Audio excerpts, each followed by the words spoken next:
Big bag, Tackle you, Fred. Big league. Eh? Big league. You what? Big. Yeah. I knew Brixton is a cheerless place where only sleep affords relief. Every night, new inmates arrive by the van load, dispatched from the Old Bailey and the criminal courts of the capital. They cross the threshold of a century long gone. Most come here on remand, some to await sentence. If Dickens were within, he'd find that little had changed. The reception block stands frozen in time. Willis, you left Pentonville? Yeah. And you've been committed for trial at the Old Bailey?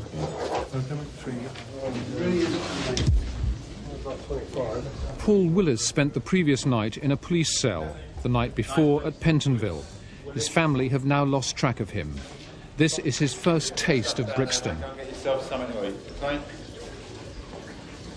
What's Brixton's reputation outside? Well, nobody wants to come here, that's for sure.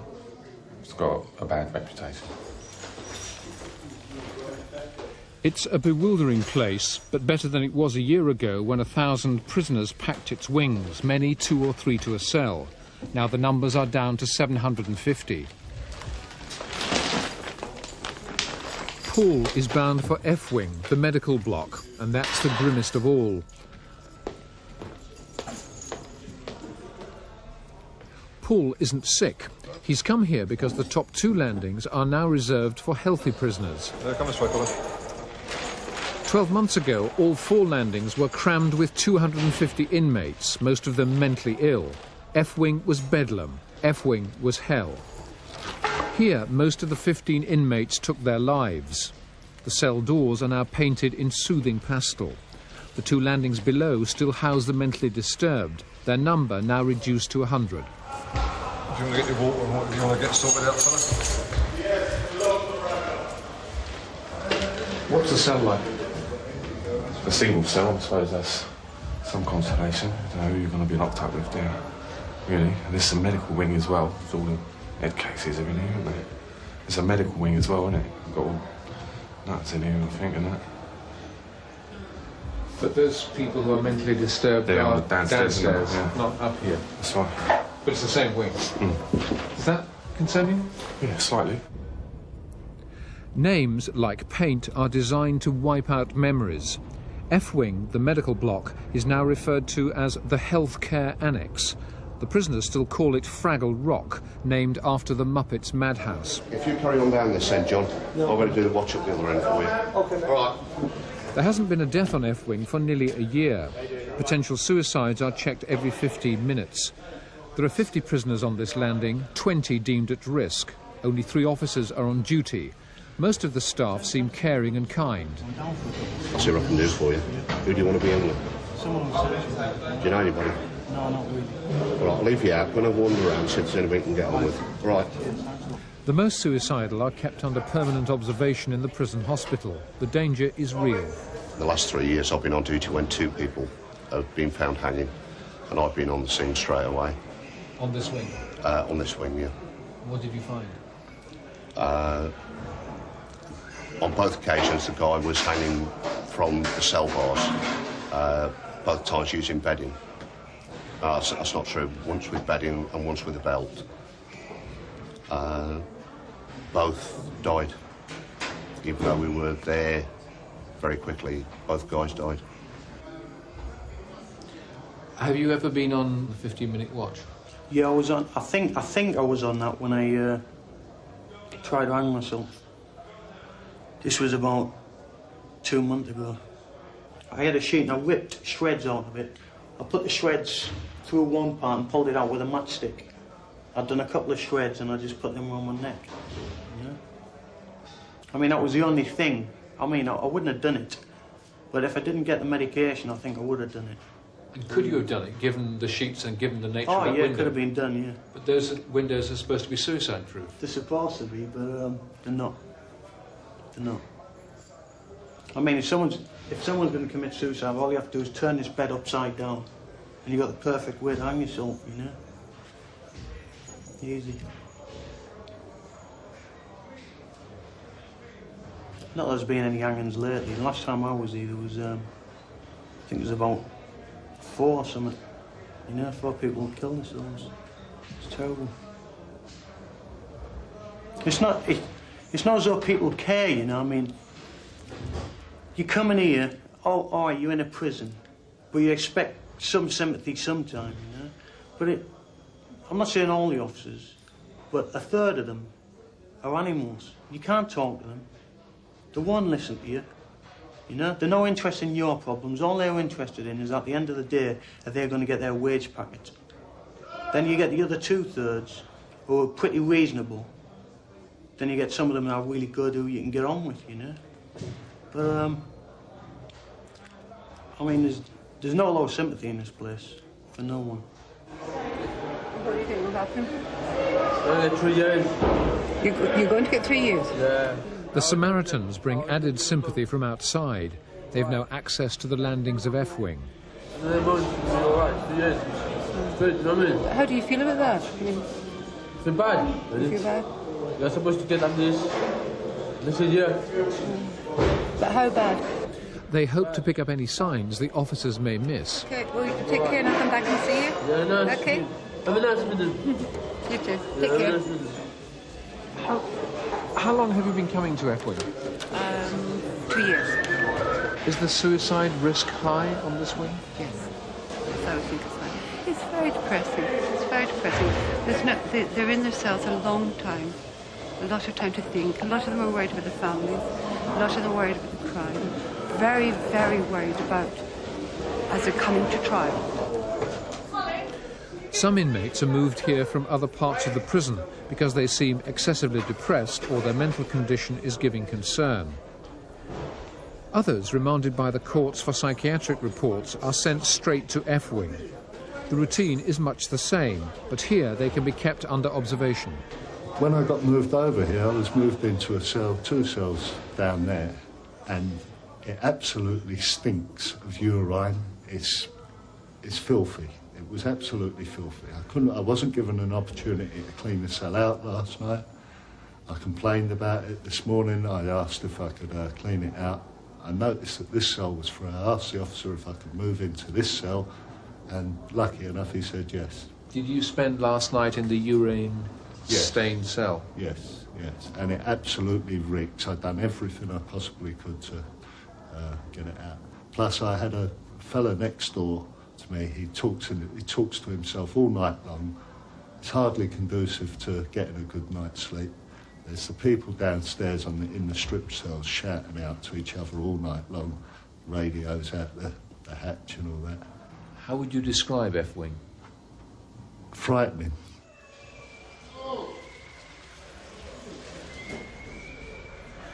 Being escorted from landings to the strip cells on the ground floor is for many inmates the most frightening experience of all.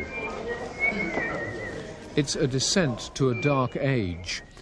Only the most severely disturbed are taken down, but only on medical advice, often for their own safety. The cells are now called special medical rooms. Why has he been brought down here? Because he could cause a problem. We can bring him down here where he's isolated, and because of the type of area we're in now, he'll get more care down here. Thanks, just move in and... Why have you been brought down here? I'll tell you why I've been brought down here, right? I'm a diabetic. My blood sugar is high. And because they're giving me shit food to cause me blood to go high, they put me down here. Is that smell coming from inside your cell? Yeah. It stinks. Where someone's probably, Sorry? Look. Yeah, pull that behind there. Well, that's where all the shit is behind there. 10 cells have cardboard furniture to prevent inmates damaging themselves. They're known as semi-furnished accommodation. There are 2 unfurnished rooms with nothing. Why is this man in this cell? He was located over the other side and was seen by an officer that morning eating the contents of his pot, his own excrement, smearing it over his body and eating it. He was seen by a doctor and was placed in an unfurnished room because the doctor was worried about his mental state and was worried that he might do some harm to himself.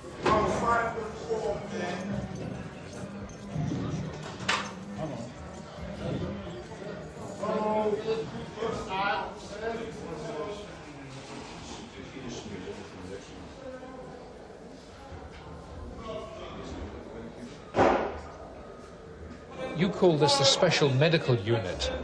Special medical rooms, yes. Special medical rooms. That's a euphemism, isn't it? That is what they are classed as. Special medical rooms? As opposed to normal location. There's nothing medical about these rooms, is there? Not at all. Very, very sad situation. They're a disgrace, aren't they, these conditions? I don't enjoy working in them, but given what we've got, this is all we can work with. And it's about time, I think, that things were changed. The stench in some of these cells is horrendous. That's right, and unfortunately, working in here every day, it becomes commonplace, you get used to it. The special nylon suit is tear-proof, so prisoners can't strangle themselves or officers.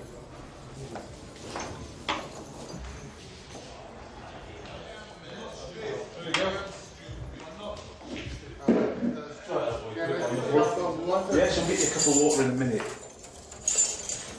Why have you moved the cell? Pardon? Why have you moved this man to a different cell? Well, that one was absolutely covered in excrement, so we had to move it out for basic health reasons. This is what he does. He won't use that. The pot? The pot. He'll do it on the floor, anywhere in the cell.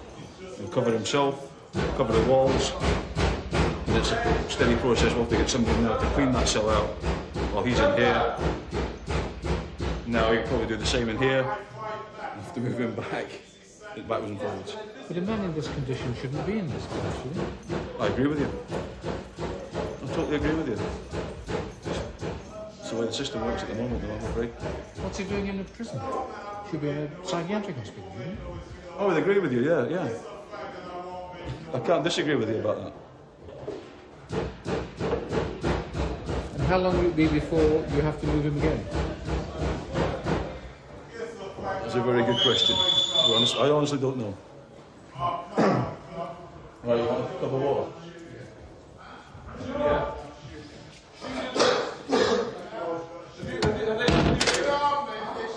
How would you describe these special medical rooms? I consider them pigsties, basically. Not fit, really, for these people with these illnesses to live in. But they do. Unfortunately, yes, but there's no other place for the courts to send them. Trusted prisoners do the dirty work. 3 cells I've cleaned out a day, and all of them most of the time are like that anyway. Like the pots are full, or they've been tipped over on the floor, and you've got to mop them up. But they're always dirty, always dirty, because the people who are in them, they always leave them dirty. If we can't clean it up properly, we use a power hose, clean it all up, run it down the drain. Come in this morning, and I see one person with a little leg hanging out of his mouth, and I've gone up there to look at him, saying, "What the hell is in your mouth?" And he spits a cockroach out at me, after he's chewed it to bits. A cockroach? A cockroach. In his mouth? In his mouth. But that's the first cockroach I've seen in here, and hopefully it's the last one I see, especially being chewed by someone. But what's the prisoner's condition? He was down here, or is down here? He's still here, yeah, you know. He's, well, I think he'd hurt himself. That's why he's down here, because like they've got to keep him safe. And he believes he's got a lizard under his bed with a bowl of that on. He's got a chicken in his cell with a gun holster on him. And that's what he believes. And he sees it like I'm looking at you. Just the place. Get us a roll, mate. I'll get you a roll later. You promise? Yeah, I promise you. Oh, yeah. Give me all your plates and cups. Am I and going bowls. to meet Shinehead and them men? Yeah, you can meet everyone. Get your plates. Are we in America? Yeah, you in America. Come on. Yeah, man, are we really in America? Can I have your plate and cup and bowl in? Oh, thank you very much. Oh, it's you got a cup? Man. You got a cup? Yeah. Give me the cup and all. No, man. Why not? I can't. Somebody's got it next door to me, number 32, 31, or 30. And they took my medication away from me. You're gonna have my belly down, man. I hear voices in my head. I hear horses stamping up and down. How would you describe this prison?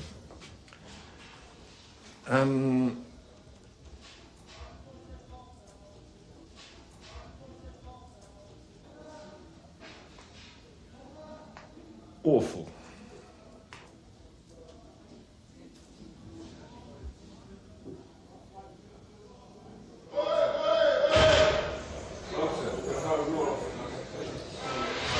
A couple of years ago, a year ago, when the situation here was so awful, I think that it was almost impossible to justify coming here because I felt inevitably I was being exploited in a system that was so destructive and corrupting and foul and racist and degrading and punitive.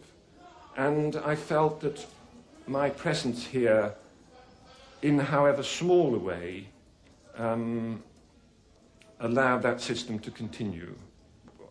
Almost weekly one was put in the position of saying, if I pulled out, somebody might notice and somebody might say something ought to be done, or if we pulled out, somebody might notice. And realising that one's presence wasn't something that was changing things, but actually was contributing to them getting worse. Why didn't you pull out? Why didn't you make the stand? Well, you're suggesting it would have been a stand. On many occasions, I very nearly did. I've always felt it was important to work here. Out of humility. And in the hope that in an individual way, one would be able to change the lives of some of the prisoners that you came into contact with. If you weren't governor of this prison and you came down here as an outsider and looked round that unit, what do you think your reaction would be? Well, I prefer to tell you what my reaction is as governor of this prison, which is that the conditions in here for prisoners who are psychiatrically disturbed are intolerable. We have to start from the premise that a prisoner who is psychiatrically disturbed should not be in prison at all. And you've already seen several of the individuals whom we have here are clearly quite disordered. The staff, the medical staff, the hospital staff are giving them as much care as is possible in a prison setting, but we're left with the conclusion that such individuals shouldn't be in prison. Now, we have an obligation to make sure that they're given as much care as possible, but also that they don't damage themselves, that they don't damage other people, be it staff or prisoners. We are forced, on occasion at the moment, to place individuals for short periods in these special medical rooms. We already are well down the road of preparing an alternative of building a psychiatric care unit which will allow us to care for these prisoners in a much more constructive way. The root of the problem lies outside the prison, at courts like Clerkenwell, where prisoners are remanded into custody. Hello, it's David James from the Royal Free here. I'm about to interview a Hackney patient, Hassan. But Clerkenwell is trying to right the wrong. Dr. David James and his colleagues are pioneering a new scheme to divert psychiatrically disturbed prisoners from the F-wings of the system. It's an uphill struggle. Doggedly, they search for hospital beds, a commodity in short supply. Their office is hardly palatial. Did you ask for the psychiatrist's kitchen? Yeah. Or the jailer's area? Okay. Good. Thank you very much. Bye-bye. Right, good. He is now in Hackney. He suffers from chronic schizophrenia. It's not long since he was last in hospital. The fact was he was found at 4 o'clock in the morning. In a flat with women, with a pornographic magazine, masturbating and saying that he wished to do various things to the females present. But he wandered out in a disorganised fashion thereafter. and there was no actual assault.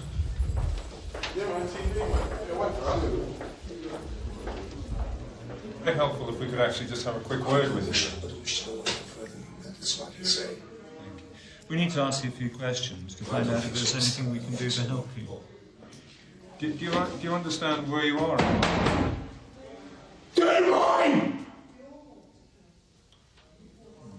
Do you understand why you're here, Mrs.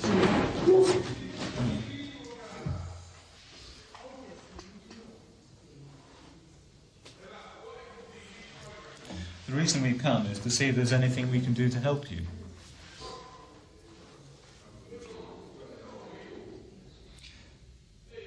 I know you've been in hospital before, and this...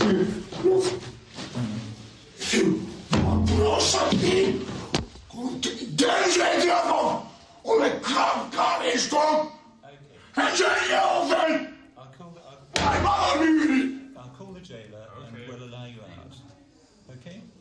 Now, if one of those men could press the button by the door, a man will come and take you back to your cell.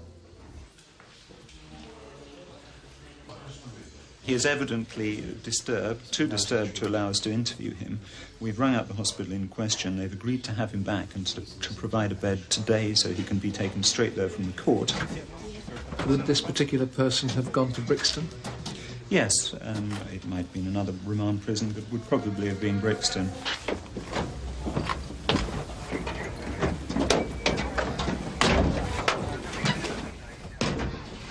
The team dealt with 4 prisoners that day.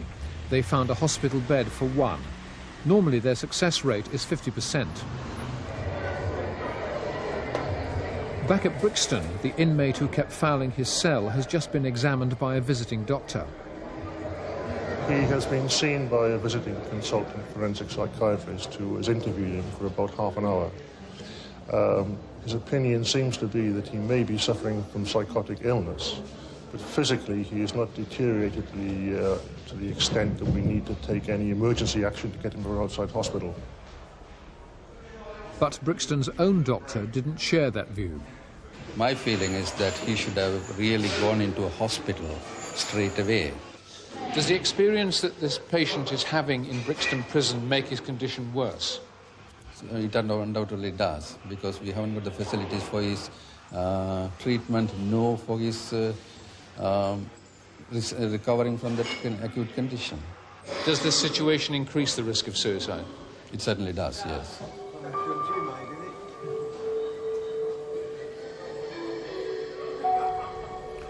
Conditions on F-wing have improved. The change can be measured in 9.5 weeks. Prisoners are out of their cells for longer, and there's the occasional video. But it's boredom for most of the time. You're just sitting in your cell all day rotting. You don't do anything. You just sit here, you look around the walls and you think, oh God, what am I doing in here? Then you get all your problems coming on top of your girlfriend, thinking about your mother, thinking what your girlfriend's doing, thinking is she gonna write me a letter and tell me she doesn't want to see me anymore. And all this just piles on top of you, and because you're banged up in a cell, it's much worse. At 1:20 one morning during our period in the prison, there was a suicide alert on F-wing. Behind the cell door, a noose dangled from an upturned bed. We were asked not to film it. Charred bedding lay in the corner. The cell belonged to a prisoner on one of the non-medical landings. He was not deemed to be a suicide risk. We had one young man who really was quite overcome by the fact that he had been deprived of his liberty, that he was in prison. He was facing a rather harrowing trial. He, unsure of what the outcome would be, he needed some way to express his frustration and his fear. In the middle of the night, he set fire to the blanket in his cell as a means of drawing attention to his plight. Very quickly, staff were on the scene. He was calmed down, he was taken out of the cell, he was talked to for some time. He was taken down to the special medical room, which we use, as you know, only when there is no alternative. Having been calmed down, he was left there during the night. As soon as the prison opened up in the morning, staff came, spoke to him, there was a discussion. He was relocated in the wards, and he recognises that he has to talk his problems through. He remains very disturbed by the fact that he's in prison, but he knows that the staff are there to support him and to provide him with all the care that's necessary. Isn't it still an indictment of Brixton today that that man had to make that gesture, that he couldn't talk over his problems in advance with some of your staff? We have to recognise that prison is a very restricted, a very coercive environment which individuals find very difficult to cope with. You would find it difficult to cope with. I would. It's not surprising that some individuals in circumstances like that have extreme reactions. F-Wing may now seem a brighter place, but it will take more than paint to erase a legacy for which prison managers and governments of both parties are to blame. Things have improved in that the physical environment is altering. I've seen, for example, today, the painters on F2 for the first time in the 15 years I've been here. There is clean clothing available. When I walked into this area a few minutes ago, I noticed there were piles of special nylon clothing for people who inhabit these cells. That, again, is the first time I've ever seen such clothing available. What do you normally see? Well, in the past, the prisoners in these cells have been given the soiled clothing of the previous occupant. There are other changes. I think staffing levels are better. I think there's less fear. I think people are starting to work with the prisoners. The Samaritans come in. There's much more contact with the outside world. And the whole place is being opened up. Too late. Too many died before it happened. Why did 15 people have to commit suicide at Brixton Prison before things began to change? I don't think that that's a fair description of events. One might ask, why were people who were so disturbed as that sent to Brixton in the first place? The changes were already in place 2-3 years ago. They are now reaching fruition. We always will seek to improve the situation at Brixton. We will seek to develop the regime, but equally we look for other parts of the criminal justice system to assist us by not sending disturbed individuals to Brixton Prison. Aren't you trying to achieve the impossible? I think that's been, in many cases, the job of the prison governor, and indeed the job of anyone who has to work in a prison. We have to be eternal optimists working in impossible circumstances. Ronnie! No, Ronnie! Let's go down in the morning!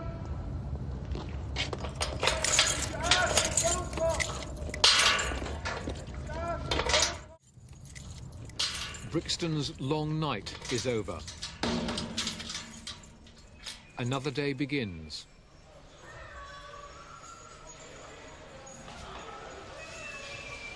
Deep in the prison's barred canyons, the dawn patrol greets the morning. They're trusted prisoners, but few volunteer for this job.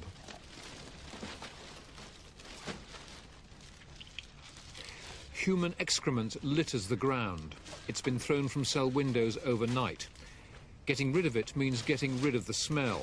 Few cells have toilets. Prisoners have been locked up for 14 hours solid.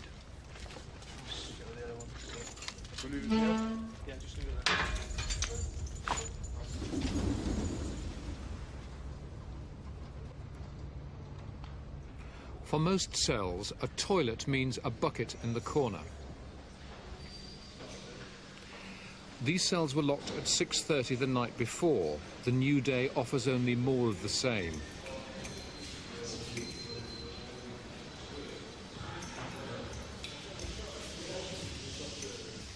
This place is a diabolical place. It's a shithole.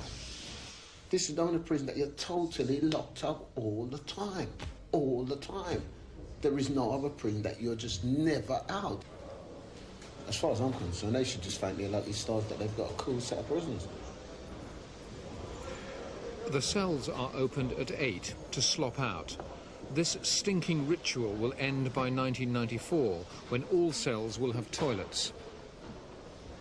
The stench in the slop-out area has to be breathed to be believed.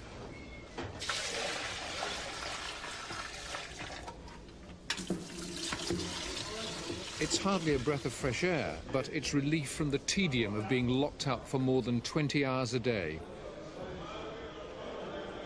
No wonder frustration boils over. This prisoner was remanded to Brixton last May. He's in trouble. Whitlock, you're in front of me charged with a breach of Prison Rule 47 that you used insulting words to an officer. He's been up before the governor before. Read the charge out to you. Do you plead guilty or not guilty? Guilty. Sit down. Officer McClellan will read out his evidence, then I'll ask you what you have to say. McClellan. Sir, at the time, place and date stated, PN 2362 Whitlock, on leaving the adjudication room, said to me, "You are a McClellan and you are just a sir."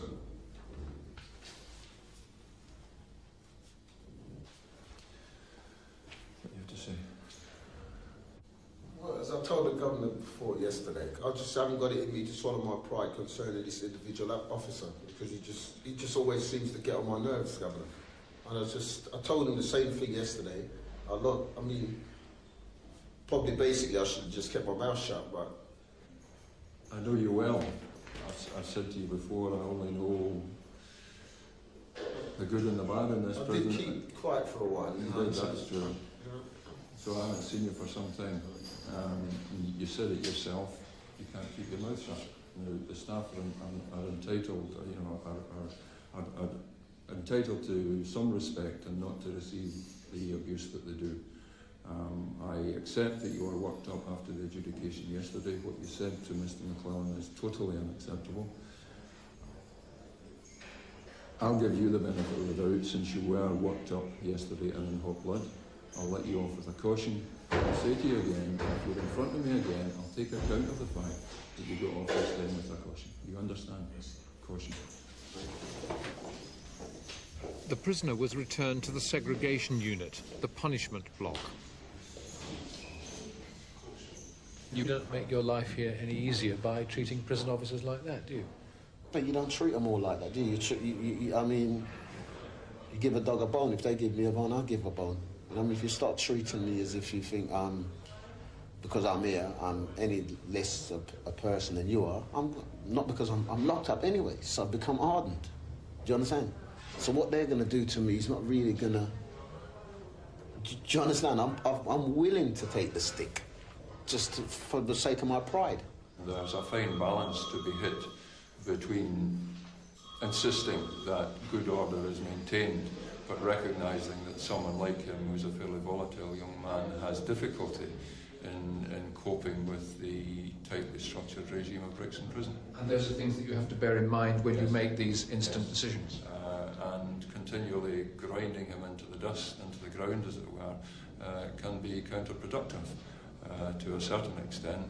He now owes me one. He also owes the officer one, and perhaps the next time he will keep his mouth shut, as he said he didn't manage to do yesterday. Do you think he will?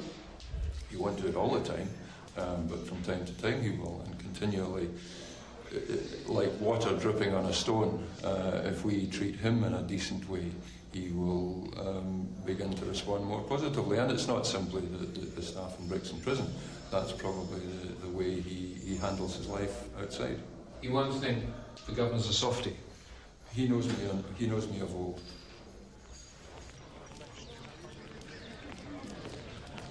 Prisoners have association twice a week. Not enough, criticised Judge Tumim. They're also unlocked for an hour a day to stretch their legs, but little stretches the mind. Education facilities, he said, were very limited. Most inmates are on remand, but some are sentenced, waiting transfer to prisons like Gartree. What's your sentence? I'm doing life. For what? Murder. Can you do it? It's not whether can I do it, I've got to do it, because I'm here. How will you do it? I'll do it to the best of my ability, and that's just getting on with it and doing whatever I can to help myself. It's got to be done. I can't cry about it. I've done all my crying. I just take each day at a time, and I'll just keep my head down and I'll just get on with it. You've done your crime? I've done my crime. There's days when I do still cry. Of course I cry. He's vegetated. Now that sounds a terrible word to use, but he's not doing anything, so he's become stagnant. And he's getting frustrated because we cannot say to him, you will be going to Gartree tomorrow, the next day, or whatever, because it's out of our hands. It's all up with tactical management at headquarters who deal with this. And that frustration is likely to trigger an explosion? Possibly. And it did. The prisoner awaiting transfer was brought down to the segregation unit. There'd been an altercation when the search team entered his cell. Keep your legs back.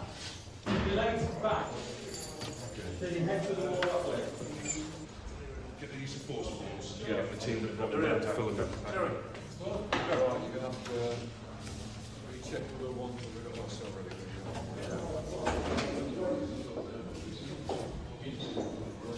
What am I in here for? I haven't done nothing. What am I in here for? I haven't done nothing. I want to see a doctor, man.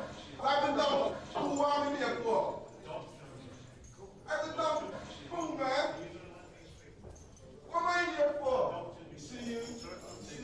You know, man, you saw everything. And you let them son of a bitch treat me like I'm some animal. How can you check for me like that? I want to see the doctor from my hand. You're not a doctor. You're not a doctor. He's been brought down under restraint, under escort. I can't see any visible injuries, but of course, I'm not a doctor. Okay, that's good. Okay, what do you see? A little bit of respect. No, for the doctor. You are. Never forget my name, man. His wing officer was sent for. The prisoner calls him Governor. Governor, calm down. Can I have a word, please, Governor? I can talk to you. In a minute. I don't want to see you. I want to see you. Governor, I'll speak to you, please. It was a normal routine cell search. He wasn't terribly cooperative, which meant that they had to restrain him and then take him down here. But I will talk to him later on and find out exactly what happened as far as he's concerned. That's important. When you go into the cell and talk to him, what will you say to him? I'll ask him what it's all about and then tell me. He'll probably start off by shouting and ranting. And then as he restores his faith, he'll quiet down and he'll start telling me from his version what happened. You know what I'm like, bro. You know what I'm like.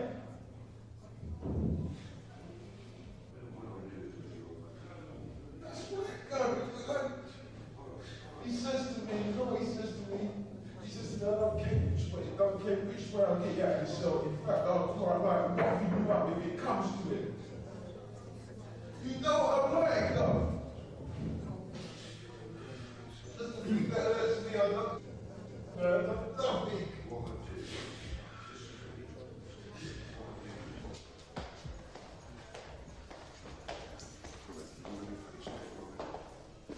35 minutes later, the officer had calmed the prisoner down.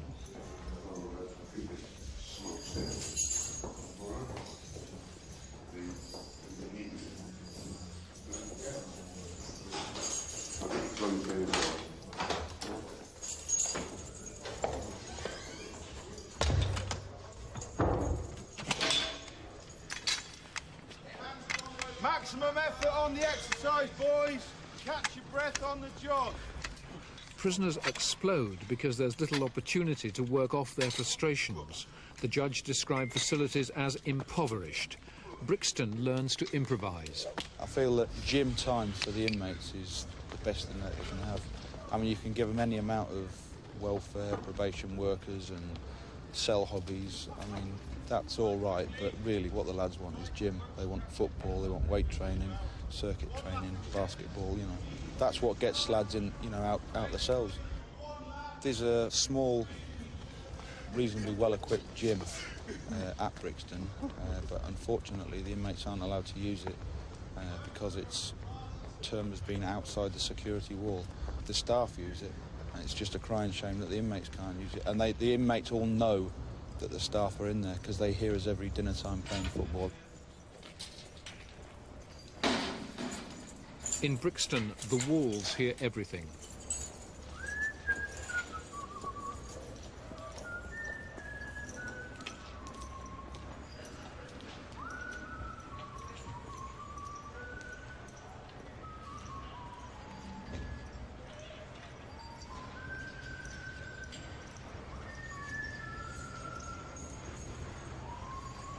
Brixton houses both the strong and the sad. Both come before the governor. This prisoner had run away whilst working outside the walls. The charge against you is that at approximately 3:30 in the afternoon on the 4th of December 1991, you absconded from the officers' mess at HMP Prison Brixton. I've read the charge out to you. Do you plead guilty or not guilty? Guilty, sir. Sit down.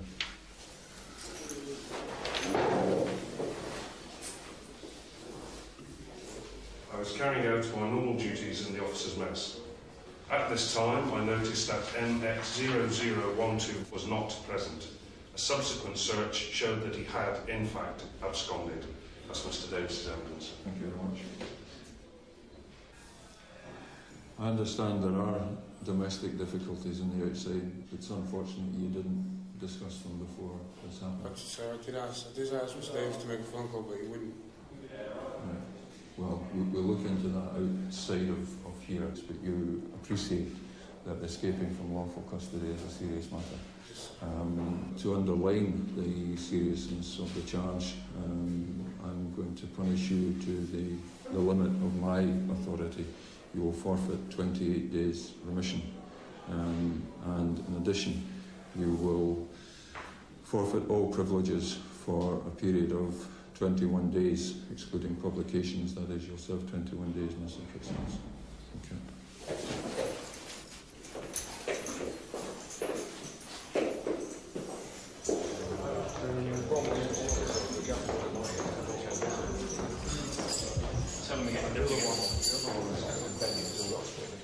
But he's very emotional, he's got problems at home, so I think perhaps it would be better if he could be over the hospital.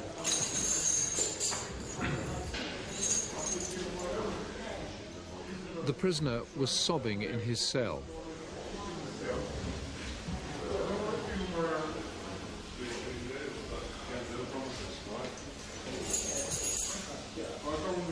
We were alerted the fact that he's crying and called the doctor to check on him. The doctors talked to him and they said, yes, I think we ought to have him over on Ward 1.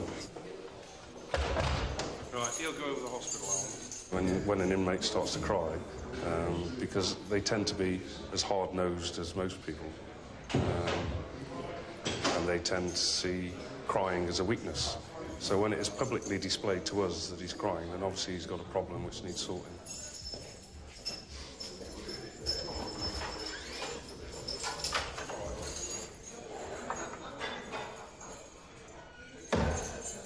You ran away from prison for 54 days, which is a very serious offence. Why did you do that?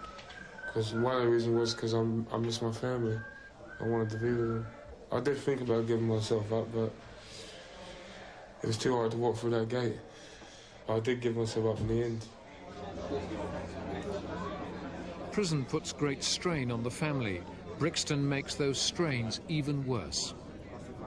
Remand prisoners have a visit every day for 15 minutes. Sentenced prisoners one a fortnight for half an hour.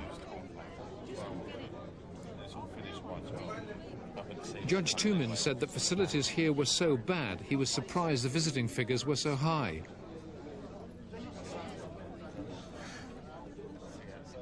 It was no way, he said, to strengthen family ties. What do these visits mean to you? It's great, everything. I mean, it keeps us together. Oh, yeah. I mean, my boys look forward to it so much when they come up there, you know, it's kiss and cuddles and I mean, the way he is today, he's not usually like this. He don't leave me alone, arms around my neck all the way through the visit. I mean, there's no facilities for him to run around or nothing. And when he comes up here with his brother, they want to run around and play. Yeah. I want Daddy to get up and play with them, but I can't leave my seat. What should there be here for children? Just a room with his facilities for all children to play with each other. So they're in like a normal environment, like a nursery or somewhere like that. That way, the husbands and wives can have their chat or whatever. And at the end of the visit, possibly have 5 or 10 minutes with the children, have a kiss with the children, a cuddle with them. I mean, the reason they're brought up really is to see their father anyway. It's only fried chicken. It means a lot. I mean, for them to be able to come up here and see their dad, and you don't get very long, and you only get about 15-20 minutes. Is it difficult trying to keep the family together? Yeah, it is, because my boy gets upset. Sometimes he doesn't want to come because he knows it's horrible here. And he gets he doesn't like coming here because he gets frustrated waiting outside. Oh, really?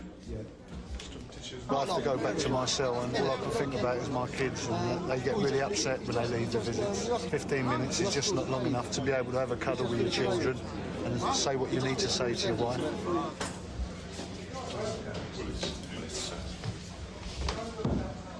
Close your mouth. Visits are the most vulnerable area of prison security. That's why inmates and visitors are so thoroughly searched. Drugs are the main target. How do drugs come in? Various methods. Orally is the main method. It's coming in the female visitor's mouth. They'll kiss, it's passed across, and if it's wrapped up well, he'll probably swallow it. Or if there's a danger of him being caught, he'll certainly swallow it. We try to catch as much as we can by calling the visitors aside and searching them. How much gets through? I couldn't even guess. A good quantity. As I said, we only touched the tip of the iceberg, the very tip. Because we understand there's quite a bit inside. Oh, yes. Doesn't surprise you? Not at all. Not at all. I should imagine it's probably easier to get it inside than it is on the out. This is the worst slum. This is the pits, this prison. This is the pits. This is the worst place. I mean, the way they even treat your visitors when you're on a visit, right, it's unbelievable. They might as well just cancel visits the way they go about it. Do you know what I mean? They don't want you passing drugs? Or anything else? No, not just that. I mean, passing drugs. I mean, you don't have to go on visits to pass drugs. I mean, if they're going to say that, they know. And we know that there's a million ways to skin a cat. You understand? You can do all that without being on a visit. Prisoners have told us that what they resent in the visiting area is having mouths of their wives, girlfriends, mothers, relatives searched for drugs. They find that degrading, they find it intrusive, an acute invasion of privacy. I can understand their feelings, but there again, we've got a job to do. We know how it's coming in. We've got to try and stop it. If we just stand back and let them walk in and out, this place will be absolutely flooded.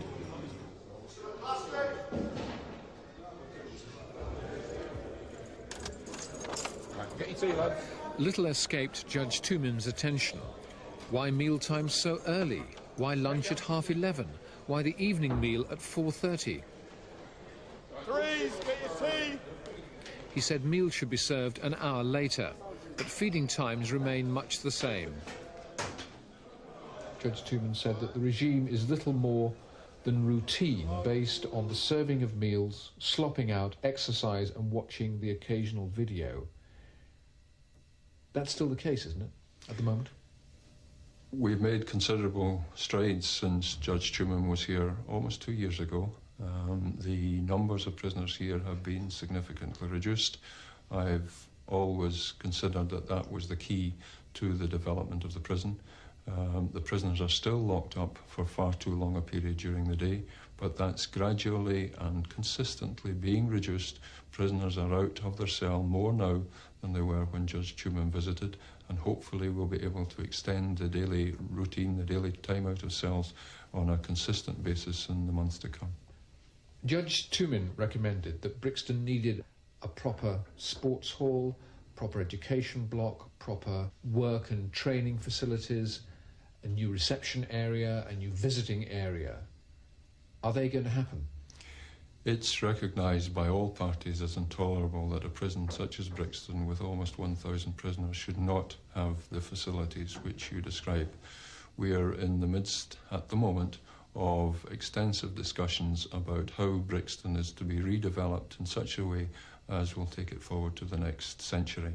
And those proposals, those plans include workshops, reception, visits, education area, facilities for staff. They're all included in the proposals which are being discussed just now. And sports hall?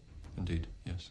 Very important that young men, particularly young men who are deprived of their liberty for an extended period, should be given the opportunity to work off their physical enthusiasm. And are you confident that this will happen despite the expense incurred? My colleagues in the Home Office are reasonable individuals, and I'm sure we'll reach a satisfactory agreement. The Home Office has been generous when a problem was deemed a political priority. These hospital cells were built not to improve conditions in general or to house the mentally ill, but in anticipation of an AIDS epidemic. The epidemic never materialised. Conditions on D Wing, where top security Category A prisoners are held, are a world away from the squalor and confinement of other parts of Brixton. In the prisoners' hierarchy, Cat A's are at the top. Frankie has been on remand on D Wing for over a year. He's charged with serious drug offences and is still awaiting trial. He's only one of 24 prisoners here. The staff ratio is very high. To Frankie, D Wing is home from home.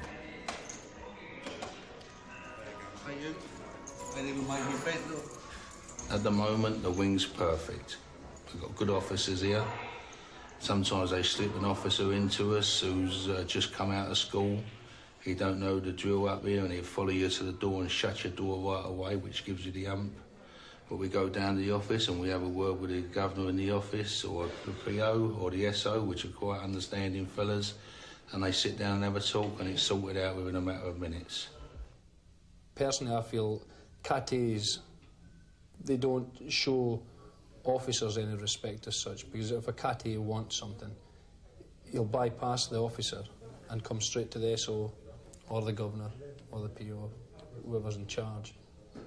They think that they are a little bit special as such and want to be treated as a little bit special. That's a waste, and when they keep chucking it away for no reason. We've got officers on this wing now. They're good as gold. They're good officers. They understand. They understand that we've got to be here. They understand that we've got to live with them. They've got to live with us. Well, they've got to come to work in here. We've got to live here. They're as good as gold. They ain't no problem to us. They're very pleasant to you. Certainly one or two call me by my first name and I'll call them by the first name. I've no objection to that whatsoever. The more relaxed it is, the more calm it is, and hopefully less likely to cause any problems. But you must always be aware that there is a danger. They say you're the godfather on the wing, is that right? Who says that? People. I don't know. See, I'm not a godfather. They call me Dad. They all come to me with their problems. Different relation. Yeah, they all come to me with their problems. You know, it's if someone's got a problem with an officer and they start hollering and hooting and screaming, I'm straight out of thinking, what's going on here? And they say, you know, I hope I can sort it out for them. I've got a good heart, you know. Just because I'm in D-Wing, don't mean to say there's no heart here. There is an heart here. Don't mean to say I'm bad. Of gold. I would say so myself, yes, it is an heart of gold. Why is your top security wing in the prison the most relaxed wing of all? I think what that underlines is the truth of the recommendation in the Wolf report that we should be moving towards much smaller groupings of prisons. The relaxation doesn't come directly from the fact that this is a top security wing. It comes from the fact that there are only 24 prisoners in here. If we could break the whole prison down into groups, not of 24, but say of 50, 60, all the received wisdom is that where groups of prisoners are broken down into, let's say, 50, 60, with identified numbers of staff who know them, they know the staff know them, then we have a much more positive regime. In this kind of atmosphere, can't prisoners more easily take advantage of and manipulate your prison officers? That's where the professionalism of the prison officer comes out, that he has to know that the requirement of good order, of control, of high security in a wing like this is paramount and is enhanced by him knowing the prisoners, talking to the prisoners, but that at the same time he or she shouldn't be lulled into a false sense of security, because there are some very dangerous individuals in this wing, and staff must never forget that, because we have a primary duty to protect the public. We're very conscious of that in Brixton. Governor, thank you very much. Again. Dr. Coyle and his colleagues wish to consign the old Brixton to history, and they're requesting over £30 million to carry out the judge's recommendations. The figures are now on the Home Secretary's desk. Such change would not only transform the face of Brixton, but assuage the decades of guilt.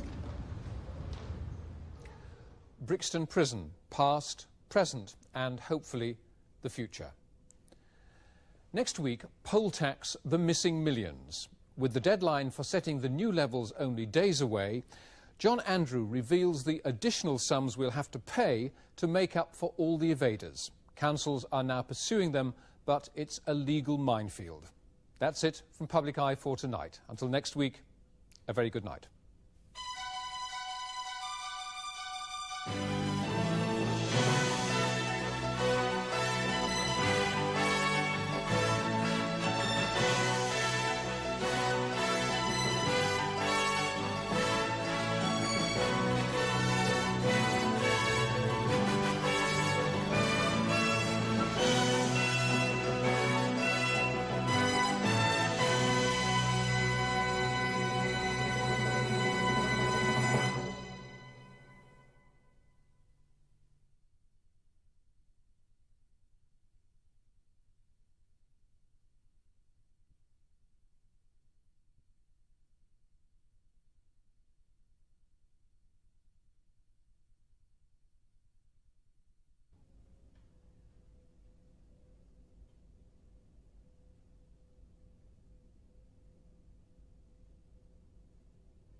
In this kind of atmosphere, can't prisoners more easily take advantage of and manipulate your prison officers? That's where the professionalism of the prison officer comes out, that he has to know that the requirement of good order, of control, of high security in a wing like this is paramount and is enhanced by him knowing the prisoners, talking to the prisoners, but that at the same time he or she shouldn't be lulled into a false sense of security, because there are some very dangerous individuals in this wing, and staff must never forget that, because we have a primary duty to protect the public.